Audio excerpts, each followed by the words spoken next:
कैसे हमको ईश्वर चेतावनी देता है हमारा नुकसान करके। नमस्कार दोस्तों, मैं हूं पुलकित मोहन सिंगला और स्वागत है आपका मेरे चैनल में। दोस्तों, आज आपसे बात करूंगा कि कैसे ईश्वर हमें चेतावनी देता है हमारा नुकसान करके। कैसे हमारे जीवन में कहीं ना कहीं अप्स के साथ साथ डाउन्स भी आते हैं जो हमारे को हिला देते हैं, हमारे को वो सीख दे देते हैं जो सीख हम अपने उन अप्स के टाइम में यानी कि उन अच्छे वक्त में नहीं सीख पा रहे थे। दोस्तों, होता क्या है कि बहुत से लोग जब पैसा आता है तो इस अभिमान में, इस नशे में दीवाने हो जाते हैं कि वो सोचते हैं कि उनसे बड़ा रईस, उनसे बड़ा ईश्वर इस दुनिया में कोई नहीं है। वो किसी का भी सम्मान करना सही नहीं समझते, लोगों को पैसे के मायने में तोलना शुरू कर देते हैं, अपने नौकरों से बहुत बुरा व्यवहार करते हैं।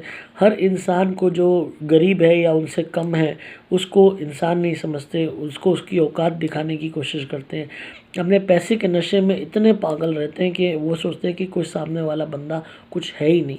अबे तबे की भाषा से बात करते हैं, तू तड़ाक से बात करते हैं और अपने पैसे के नशे में इतने पागल रहते हैं कि वो सोचते हैं इस पैसे के दम पे वो किसी के साथ कुछ भी कर सकते हैं, कुछ भी पा सकते हैं, किसी का भी अपमान कर सकते हैं, किसी को भी नुकसान पहुंचा सकते हैं। ऐसे लोग क्योंकि जब तरक्की का टाइम चल रहा होता है, अच्छा टाइम चल रहा होता है, तो ये सोचते हैं कि ये टाइम हमेशा ही चलता रहेगा और वो पता नहीं कहाँ चाँद पे पहुंच जाएंगे चलते चलते। पर ऐसा नहीं होता। जो वक्त की मार है, जो कर्म बंधन है, जो कर्मों का प्रारब्ध है, वो कहीं ना कहीं उनका भी इंतज़ार कर रहा होता है। और ऐसे में कहीं ना कहीं ऐसी मार पड़ती है जो ईश्वर कर्मों के माध्यम से हमें यूँ कह लीजिए सज़ा के तौर पे, एक चेतावनी के तौर पे, एक लेसन के तौर पे देता है। खासकर ऐसे अमीर लोगों को जो किसी को कुछ समझते नहीं हैं। कहीं ना कहीं उनका एक ऐसा नुकसान हो जाता है कि जो नुकसान कोई भी पैसा नहीं भर सकता। अक्सर हम लोग सोचते हैं कि जब भी कोई अमीर आदमी हमारा नुकसान करता है या हमें बुरा भला कहता है, हमारी बेइज्जती करता है, तो हमें लगता है कि अरे भगवान तो इनका कुछ बिगाड़ ही नहीं रहा है, ये तो और अमीर होते जा रहे हैं। हम हर नुकसान को पैसे के माध्यम से तोलते हैं कि अगर इसको पैसे में घाटा होगा या ये गरीब हो जाएगा तो ही इसका नुकसान होगा, तो ही इसको सज़ा मिलेगी। और यही सोच हमारी गलत है। हम नहीं जानते कि ईश्वर किन किन यूँ कह लीजिए तरीक़ों से नुकसान कर देता है और वो ऐसे नुकसान है जिनकी भरपाई कोई दौलत नहीं कर सकती इस दुनिया की। सपोज़ फॉर एग्ज़ाम्पल कोई अमीर आदमी है, वो किसी को कुछ नहीं समझता, हर एक की बेइज्जती करता है, हर एक का के साथ बुरा व्यवहार करता है, हर एक को दुख देता है, परेशानियां देता है, हर एक की को यूँ कह लीजिए उनकी औकात दिखाने की कोशिश करता है और वो इसी तरीके से जीता है।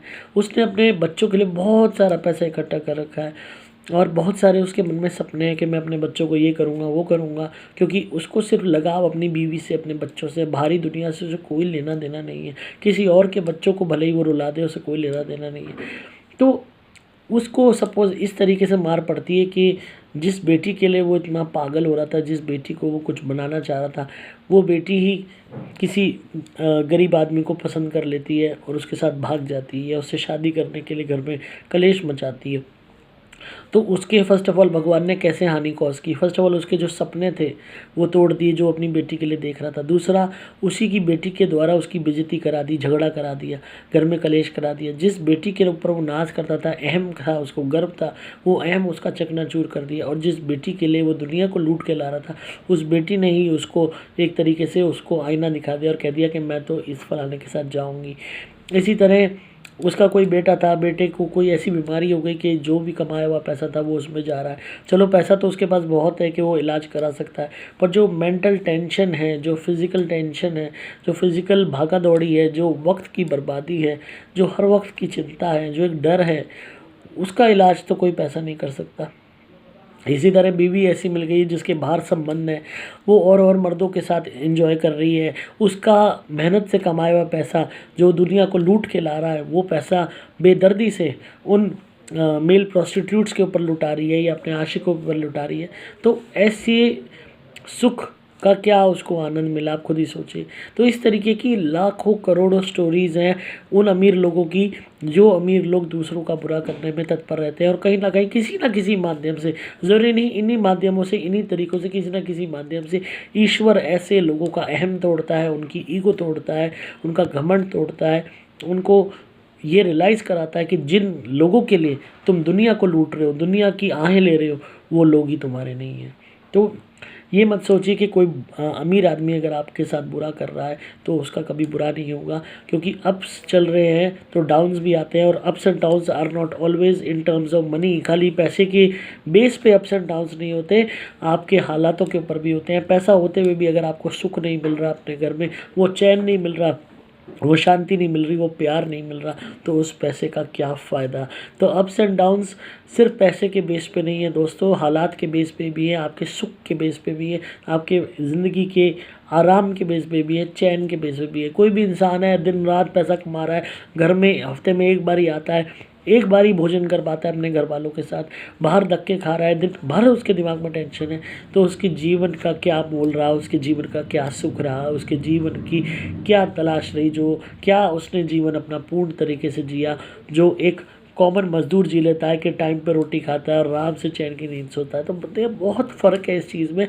अगर आप पैसे के मायने में चीज़ों को तोलेंगे तो आप हमेशा ये सोचते रहेंगे कि ईश्वर कभी भी अमीर लोगों को या कोई भी ऐसे गलत अमीर लोग को, मैं नहीं कहता सारे अमीर लोग गलत हैं, कोई भी मेहनत करेगा वो अमीर बनेगा, पर कोई अमीरी के नशे में अगर किसी का बुरा करता है और गलत काम करना शुरू कर देता है तो उसको अगर सज़ा देनी है या आप सज़ा की पुकार सोच रहे हो पैसे के रूप में होगी तो वो गलत है। ईश्वर के अपने तरीके हैं, वो कहते हैं ना, तू कर ले हिसाब अपने हिसाब से, वो लेगा हिसाब अपने हिसाब से। तो मुझे उम्मीद है आपको आज का कॉन्सेप्ट पसंद आया होगा। तो कभी भी ये मत सोचे कि किसी को कर्मों की सज़ा नहीं मिल रही, हर एक को मिलती है और मिलती रहेगी। बस ये है, भगवान ने आपको वो लकी नहीं बनाया कि आप देख सकें, क्योंकि इंटरनल फैमिली में तो आप नहीं जा सकते ना किसी की। तो इसी तरह सुनते रहिए, मुझे प्यार देते रहिए। मैं हूँ आपका दोस्त पुलकित मोहन सिंगला।